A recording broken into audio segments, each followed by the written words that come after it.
আবহমান গ্রাম বাংলার লোক সাংস্কৃতিক ধারাকে বিকশিত করার উদ্যোগে শিল্পাচার্য জয়নুল আবেদিন সোনারগাঁয়ে একটি পুরনো বাড়িতে প্রতিষ্ঠা করেন বাংলাদেশ লোক ও কারুশিল্প ফাউন্ডেশন।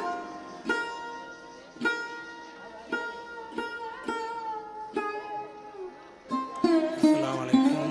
আমি আছি সোনারগাঁও মুরগাপাড়া জয়নুল আবেদিনের জাদুঘরে ঘুরে দেখতেছি, খুবই সুন্দর। চলুন দেখে না যাক জয়নুল আবেদিনের জাদুঘর।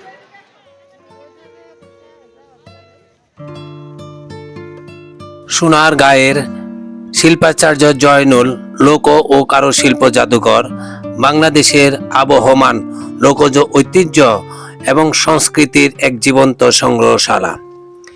এটি শিল্পাচার্য জয়নুল আবেদিন 1975 সালে 12ই মার্চ এটি প্রতিষ্ঠা করেন।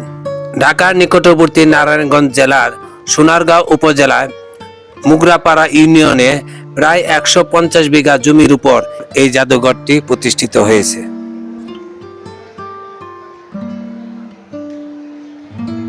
এই জয়নুল আবেদিন স্মৃতি জাদুঘরটি আধুনিক ভবনে নির্মিত। এই গ্যালারিতে শিল্পাচার্যের ব্যবহৃত সামগ্রী এবং তার বিভিন্ন চিত্রকর্ম সংরক্ষিত রয়েছে।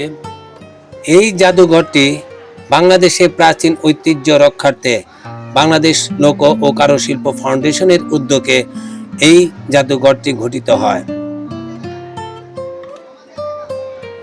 চলুন আমরা এই জয়নুল আবেদিনের সংগ্রহশালা ঘুরে ঘুরে দেখি এবং উপভোগ করি।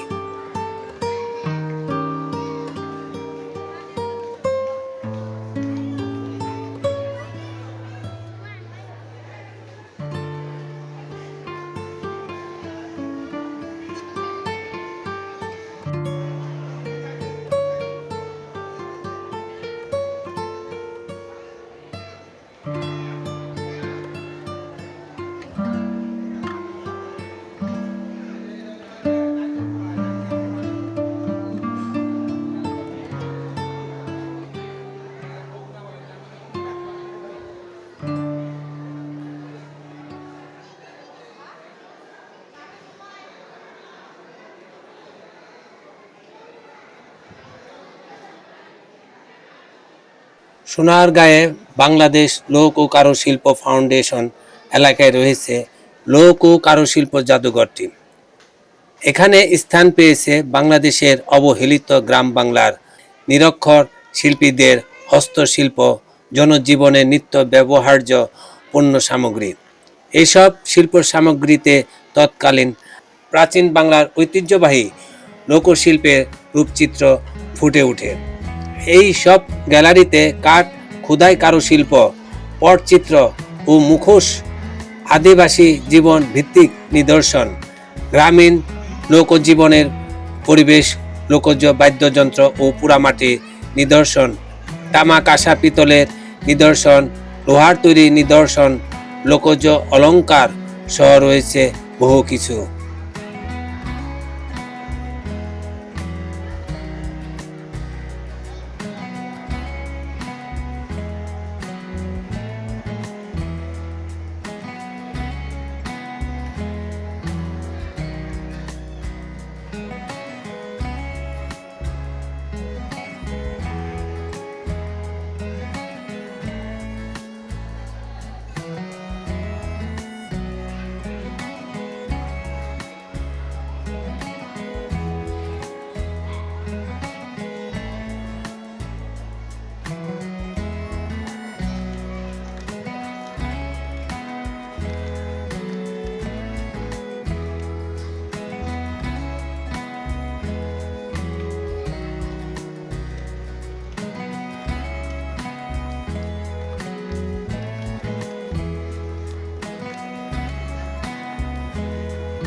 এই জাদুঘরে আমরা অনেকক্ষণ ঘোরাঘুরি করলাম।